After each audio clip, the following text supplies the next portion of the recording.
I'm Richard Roeper, and coming up next, Academy Award winners Kevin Kline and Susan Sarandon headline The Last of Robin Hood. It's my review right now. By the time Errol Flynn was approaching 50, he was a scandalized has-been more than a decade past his prime. He was suffering from myriad health problems. He was nearly broke. He was marinating in a sea of booze. He was self-administering morphine and heroin. And he was in the throes of a relationship that began with statutory rape when the girl was just 15. This guy was lucky there was no TMZ, Twitter, or hacking back in the day. Isn't she an exquisite creature? She'd be perfect, don't you think? Yes. Yes, sir. Perfect. Flynn's last sordid romance is chronicled in The Last of Robin Hood. This is a late 1950s period piece that lands just this side of camp.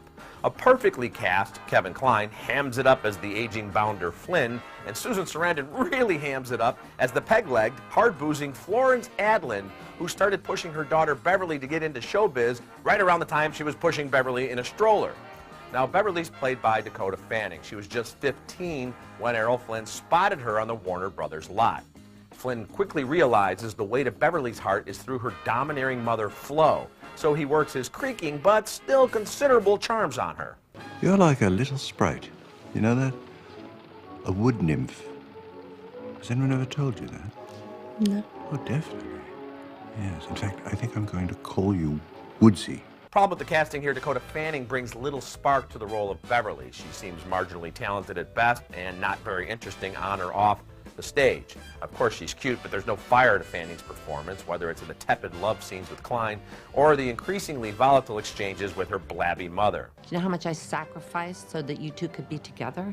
How much I It has risked? nothing to do with you. Nothing. I lost my home, my marriage, my You husband. did it all for yourself. I did it for you. Leave us alone. Oh, don't you come back here. Now, a couple of scenes are pitch perfect. Flo meets with an author and begins spilling every last detail of the scandalous relationship so quickly you know she actually kind of dug it all along. There's another great scene when Errol Flynn meets with Stanley Kubrick about a project titled Lolita. Talk about the irony.